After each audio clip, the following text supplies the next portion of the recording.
Isinailalim naman kahapon sa heightened alert ang Philippine Coast Guard. Ito'y kaugnay sa inaasahang pagdagsa ng mga pasaherong pauwi ng kani-kanilang mga lalawigan. Naritong report ni Noel Perfecto.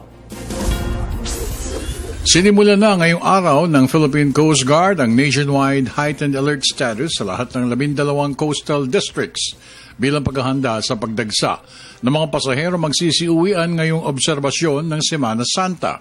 Sa kanyang panayam sa mga mamahayag, sinabi ni Coast Guard spokesperson Armand Balilo na lalo pang pinaigting ni Commandant Rodolfo Izorena ang pagbibigay ng mabilis at maayos na serbisyo sa lahat ng mga mananakay ng mga sasakyang pandagat.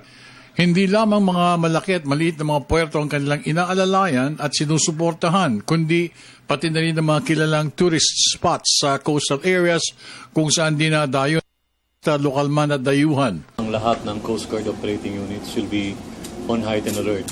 That includes yung 12 districts ng Coast Guard, yung mga stations at substations nationwide, at kasama dyan yung mga support units katulad ng mga rescue teams ng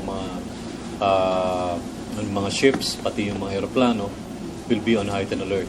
Ibig sabihin, walang members ng operating units na papayagang mag-leave simula. Inalerto rin ni Admiral Izorena mga deployable groups tulad ng Special Operations Group, Elite Divers, K9 Sniffers para sa seguridad ng mga pasahero at siyempre pa mga Sea Marshals na sasama sa barko upang magbigay seguridad at kaayusan sa buong biyahe ng mga pasahero magsisiuwian.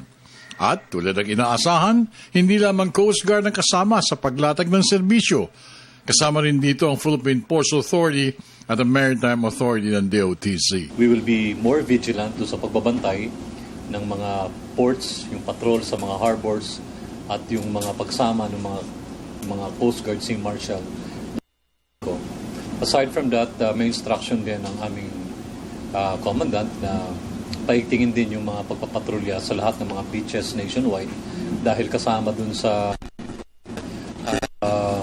itinerary ng mga kababayan natin. And of course, yung pagbabakasyon dun sa mga beaches, in particular, lalo na yung mga dinarayo talaga na may mga kasamang turista, yung Boracay, yung Mindoro, yung Palawan, yung Bohol, yung Iloilo. So lahat ng ito ay dadagdagan natin ng mga tauhan. Para sa Telebisyon ng Bayan, ako naman si Noel Perfecto.